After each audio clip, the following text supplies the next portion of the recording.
Setidaknya ada 18 pelajar yang ditangkap usai terlibat tawuran. Selain pelajar, polisi juga menyita sejumlah anak panah dan pelontarnya, serta handphone dan 2 sepeda motor sebagai barang bukti.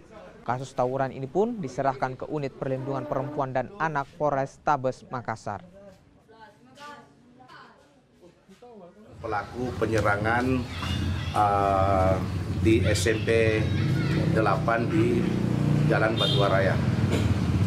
Itu mereka memang sempat tawuran?